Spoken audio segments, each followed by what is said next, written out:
Queridos amigos, bom dia. Que as bênçãos de Jesus, o nosso mestre, amigo, sempre presente em nossas vidas, nos envolva, nos abençoe e nos inspire, agora e em todos os instantes das nossas existências. Está dando para ouvir bem aí, dona Mercedes? Vanderlei? Beleza? Está aí?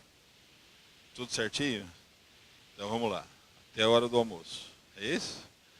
O primeiro minuto a gente continua tremendo. Vocês não estão vendo aí, mas eu estou tremendo aqui. É isso, Rafael? Mas hoje nós vamos iniciar as nossas reflexões, lembrando que passamos uma época, uma fase, em que várias ocorrências se dão ao mesmo tempo. E uma dessas ocorrências nos traz uma reflexão. A nossa busca do dia a dia. A nossa busca, ela é salutar? Sim, deve ser. Ou pelo menos deveria ser. Nós sempre imaginamos fazer o melhor. Nós sempre queremos fazer o melhor. De vez em quando a gente sai do eixo. Muitas vezes a gente acerta. Hoje nós vamos iniciar as nossas reflexões lembrando um ensinamento de Jesus trazido por Allan Kardec, de volta, na codificação da doutrina espírita, mais precisamente no Evangelho segundo o Espiritismo, capítulo 16, quando Kardec aborda o ensinamento de Jesus no tocante a não se pode servir a Deus e a Mamon. Kardec inicia o capítulo lembrando: ninguém pode servir a dois senhores. Ou ele agrada a um e odiará ao outro, ou ele não se prenderá a um ou ele se prenderá a um e desprezará o outro. Portanto, não podeis servir simultaneamente a Deus e a Mamon. E ele continua. Então, Kardec continua. Então aproximou-se um jovem tido como rico materialmente falando, e disse: Senhor, o que eu tenho que fazer para entrar no reino dos céus? Porque era isso que Jesus anunciava. Embora ele falasse de uma forma simples, todos compreendiam que ele anunciava o reino de Deus entre os homens. Mas o reino de Deus entre os homens, ensinado por Jesus, era aquele que deveríamos edificar em nós, e não no ambiente onde vivemos. Logicamente, o ambiente onde vivemos será tocado pelo reino que nós edificarmos em nós. Então, o jovem perguntou: o que é que eu tenho que fazer para entrar neste reino, para adquirir a vida eterna? E Jesus disse: faça o que está na lei. A lei de Moisés, a lei a que Jesus se referia era a lei de Moisés. E na lei de Moisés, ele se referia aos 10 mandamentos. Por que isso? Porque Jesus, logo de cara, veio e explicou: eu não vim destruir a lei.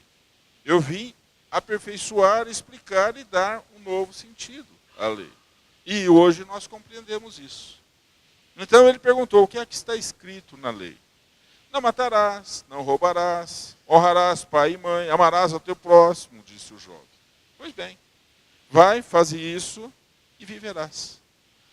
Nós vamos interromper um pouquinho esta passagem e vamos lembrar uma narrativa. Uma narrativa que nós vamos utilizar como pano de fundo às nossas reflexões. Depois a gente volta no que aconteceu com o jovem. Aquele jovem, um mancebo rico, né, na passagem evangélica. A narrativa ela tem lugar num livro intitulado Retratos de Nazaré. Como a gente sempre lembra, este livro e mais outros 3, ou seja, 4 obras, ali foram compiladas narrativas de encontros de Jesus com as pessoas que com ele convivia, à época em que ele esteve entre nós. Essas passagens, ditadas pelo espírito Leon Tolstói, pela médium Cirinéia de Holanda Maffei, nós vamos encontrar no livro, num dos livros, Retrato de Nazaré, a narrativa sobre um assunto que vem de encontro às nossas reflexões.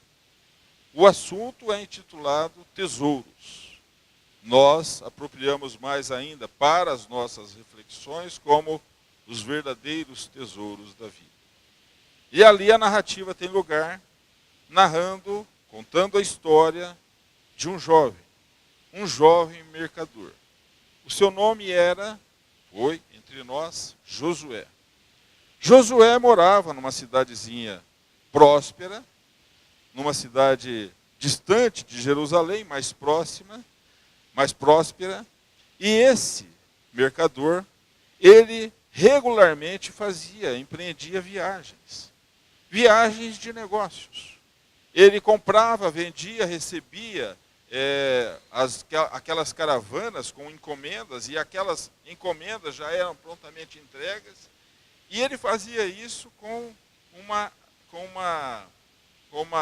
perícia, de uma forma que as pessoas, logicamente, compreendiam o seu progresso, mas não entendiam como que ele era hábil daquela forma no trato dos próprios negócios. Então ele resolvia fazer isso pessoalmente, para que depois, nas entregas das mercadorias encomendadas, os trabalhadores, os serviçais, fossem realizar o trabalho de finalização do negócio.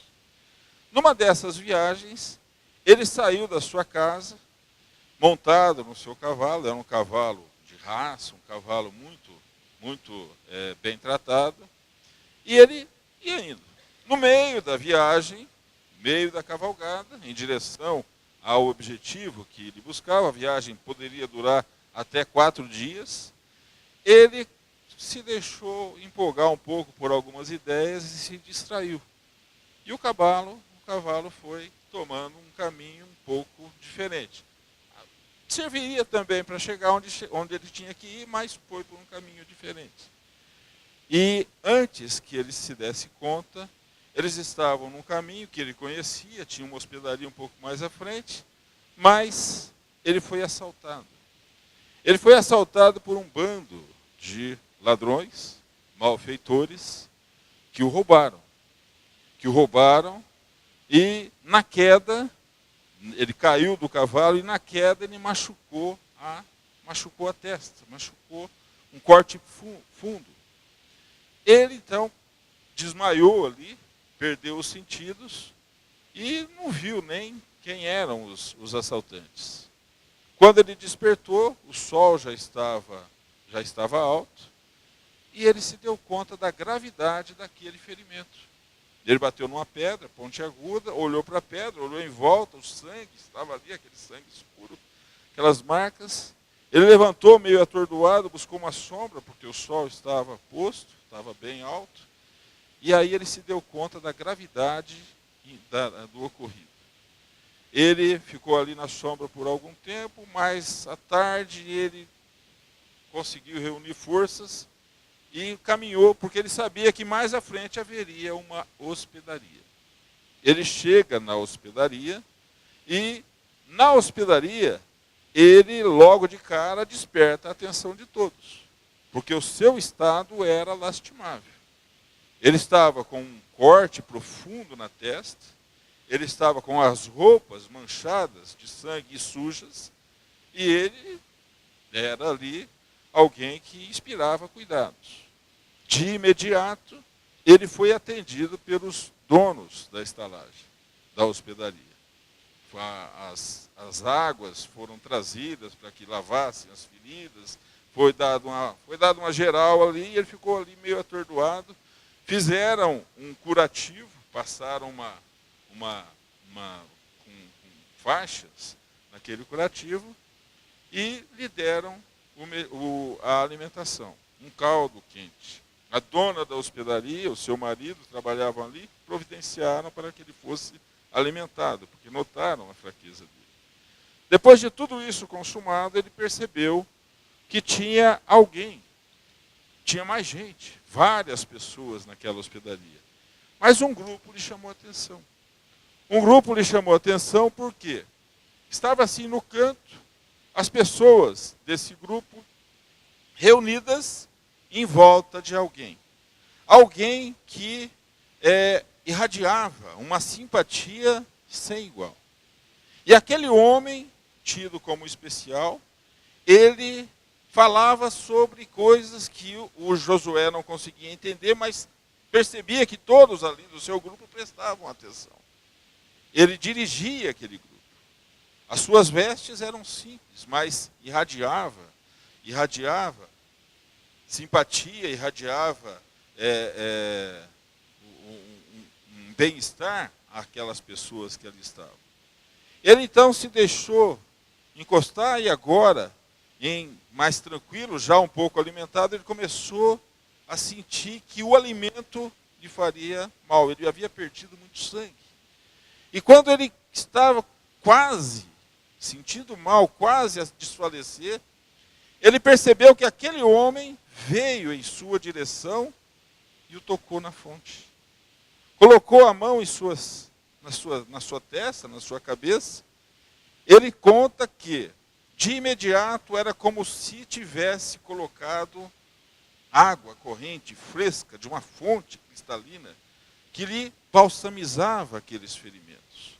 Já diminuía a dor. Aquele homem sorriu e ele também olhou e sorriu para aquele homem que ele não conhecia. E aí ele se deu conta de que aquele homem estava operando algo que até então ele desconhecia.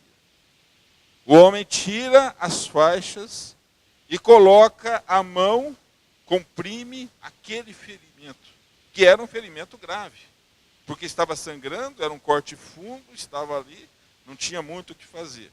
E de imediato ele percebeu que o ferimento parou de sangrar. Mais que isso, ele percebeu que estava sendo cicatrizado aquele ferimento. Ele deixou-se desfalecer e foi desacordando, até que os amigos daquele homem pegou e o levou a um quarto. A comando ou à frente estava o dono da estalagem. E ele adormeceu. A preocupação foi geral dos donos da estalagem, porque afinal de contas ele estava, sim, muito ferido, muito machucado, estava desfalecido e eles não sabiam o que fazer. A noite passou e ele despertou em melhores condições. Mais que isso, como se nada tivesse acontecido. Ele falou, mas estranho. Me senti tão mal ontem e hoje estou assim em melhores condições. Passou a mão no ferimento e percebeu que não saía sangue. Estava cicatrizado. Ficava uma marca um pouco profunda, certamente, a cicatriz. E ele então se deu conta e falou assim, aquele homem, e lembrou, ele deve ter feito alguma coisa que eu melhorei. E aí ele levantou, fez as abluções e foi procurar os donos da estalagem, o casal dono da estalagem.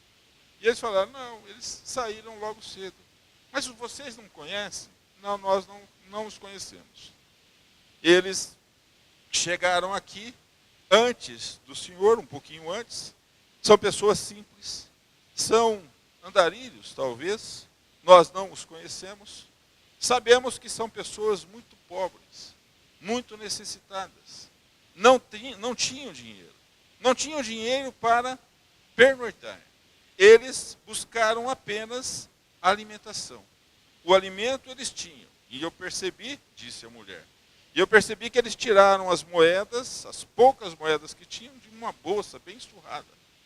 Depois, eles aceitaram um copo, aquele homem aceitou um copo de leite, e me agradeceu, uma caneca de leite, e me agradeceu, e agradeceu igualmente ao animalzinho, de onde foi ordenhado o leite. Olha só o respeito daquele homem. E aí então, eles foram dormir no celeiro, lá atrás. Celeiro ou o lugar onde eles cuidavam dos animais. Porque eles não tinham como pagar para dormirem na hospedaria, mas disse o homem, nós não podíamos deixá-los ao relento porque as noites são frias.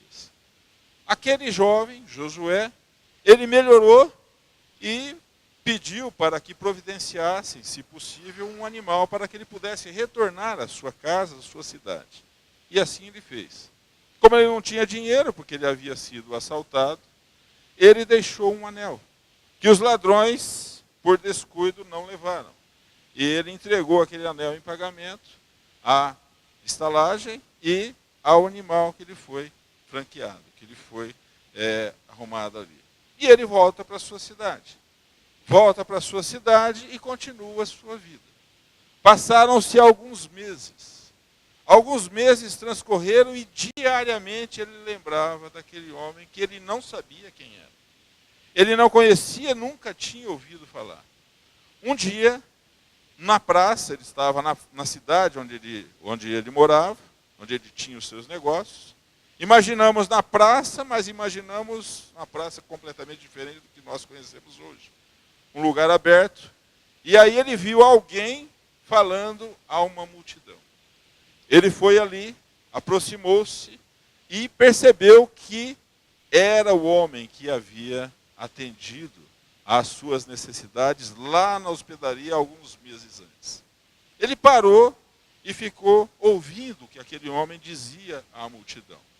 E o homem dizia mais ou menos o seguinte: não guardeis os vossos tesouros onde as traças e a ferrugem possam corroê-los, e os ladrões roubá-lo. De que tesouro falava aquele homem? Pensou Josué. Parecia que ele não tinha nada. Ele não tinha nada de si para oferecer, não tinha nada de si para guardar. A que tesouro ele se referia? E o homem continuava: onde estiverem os vossos tesouros, lá também estará o vosso coração. Ele ficou com aquilo na cabeça.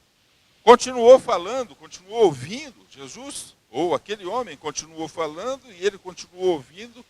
As histórias eram maravilhosas e o tocavam. Ele retorna à casa.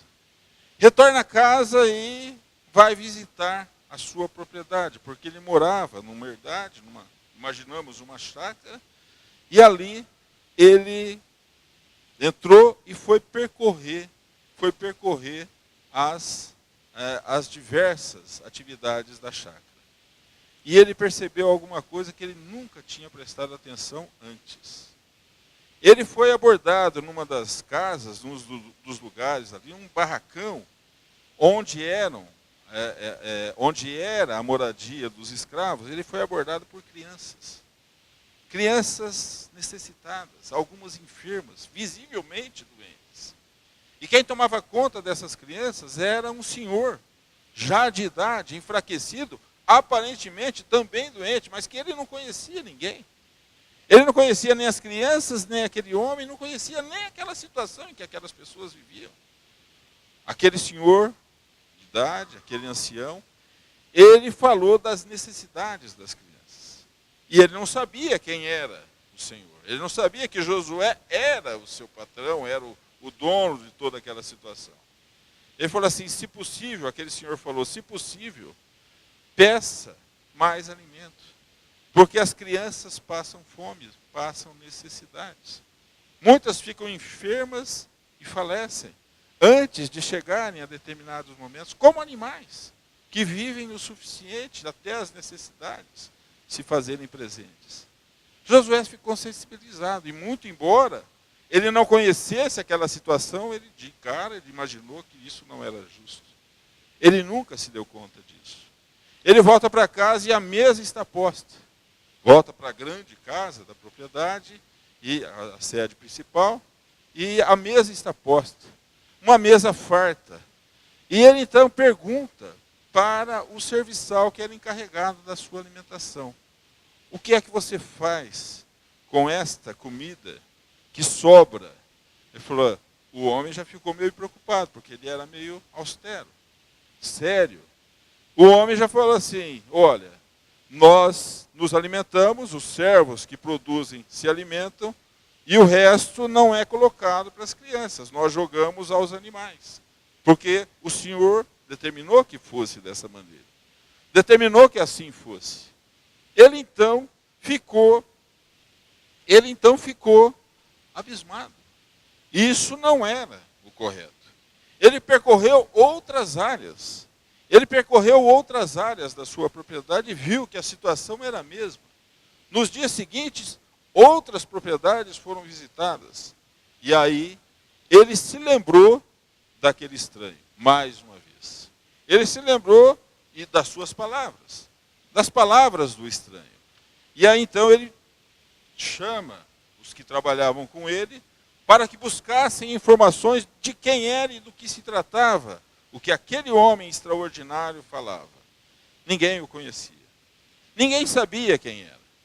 Ninguém conhecia, não era daquela cidade, passava de região a região, falava com as pessoas, trazia algumas ideias novas, muitos ficavam maravilhados com as suas ideias, e muitos o odiavam pelas mesmas ideias. Muitos buscavam ver naquele homem o Messias anunciado. E muitos buscavam ver naquele homem um revolucionário que haveria de colocar a situação daquela cidade ou daquele povo na Palestina, de Israel daqueles dias, em contraste, em confronto com os interesses do Império Romano. E por isso ele era ou amado ou odiado, pelas mesmas razões. Seu nome era Jesus. Falaram apenas que ele, quando falava de coisas que ninguém antes havia se manifestado, ninguém antes havia se referido. Mais que isso, ele reunia as multidões e operava verdadeiros prodígios. Porque todos, sem exceção, que ouviam a sua palavra, saíam renovados. A renovação das energias, das forças, das próprias proposituras para a vida. Então aquele homem também operava algumas curas, porque alguns enfermos lhe eram apresentados, e alguns enfermos eram curados. Não todos, mas alguns obtinham a cura. Josué ficou maravilhado, e começou a se lembrar dos infelizes nas suas propriedades, passando por necessidades, passando por situações difíceis. Eram escravos. Eles foram adquiridos conforme estabelecia a lei dos homens. Mas Josué começou a olhar com outros olhos. Ele então busca encontrar-se com Jesus.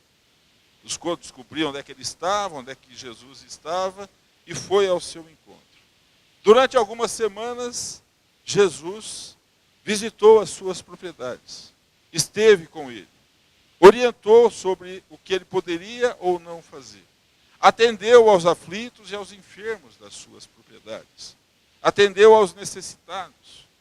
Falou com as pessoas que buscavam novo ânimo para as experiências do dia a dia.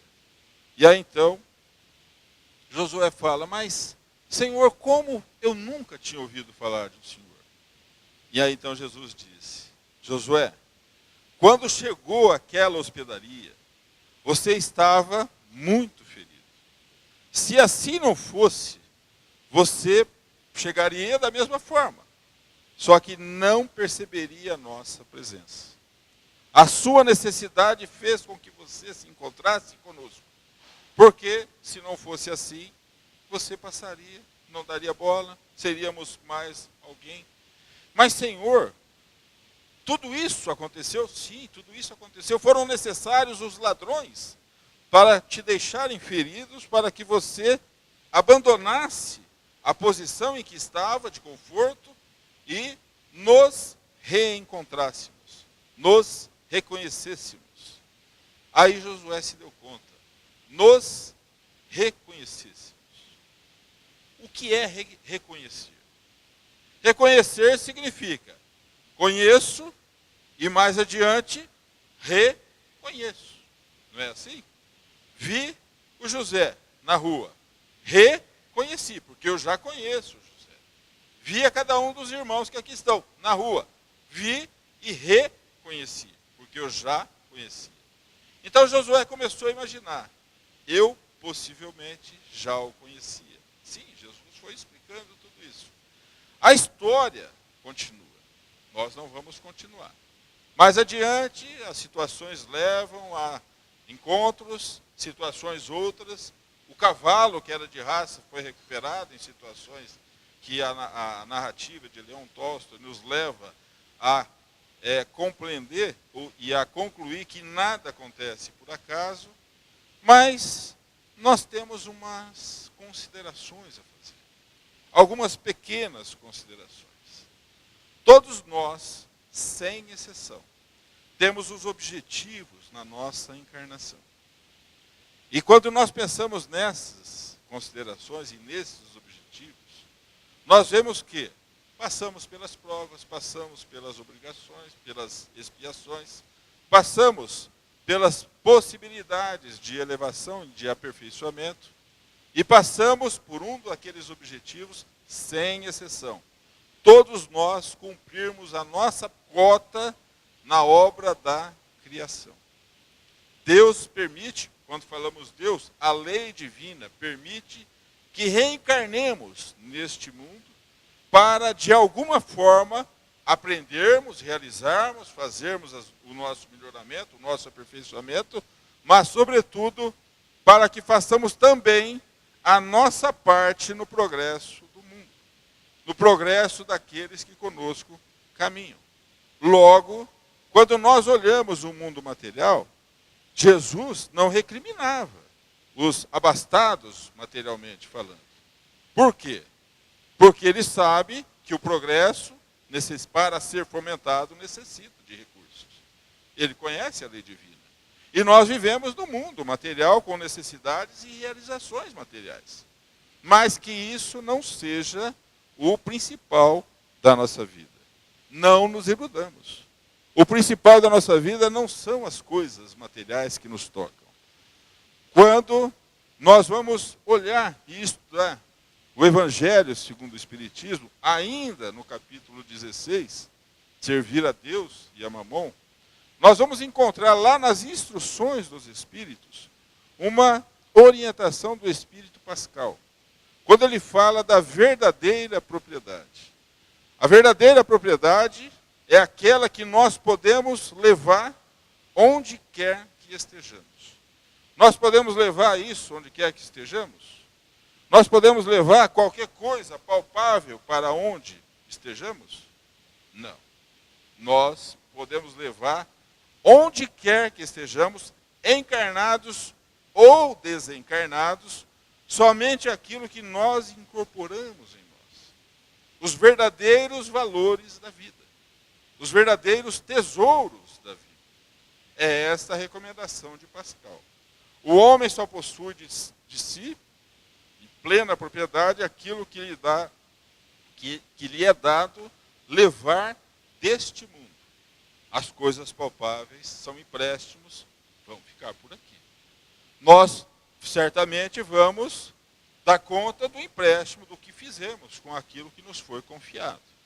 Uma outra observação é, Josué, caso você tivesse chegado àquela hospedaria são e com bela bolsa à cintura, jamais teria permitido que eu de ti me aproximasse. Essas foram as palavras de Jesus. Quantas vezes nós estivemos nesta condição? Convidados para alguma realização, naquele momento nós tínhamos outras preocupações. Porque não tínhamos nenhuma aflição. As coisas materiais que nós trabalhamos, é justo que tenhamos as possibilidades que a vida material nos oferece, mas as coisas materiais pediam nossa atenção em outras situações, e não aquelas que nos falam ao coração. Então, quantas vezes nós também passamos por tal situação? Necessário foi que ladrões te deixassem ferido e prestes a abandonar o corpo físico para que me reconhecesses. Ora, necessário é que muitas vezes passemos pelas aflições para recorrermos, ou para lembrarmos, ou para reconhecermos a paternidade do Criador.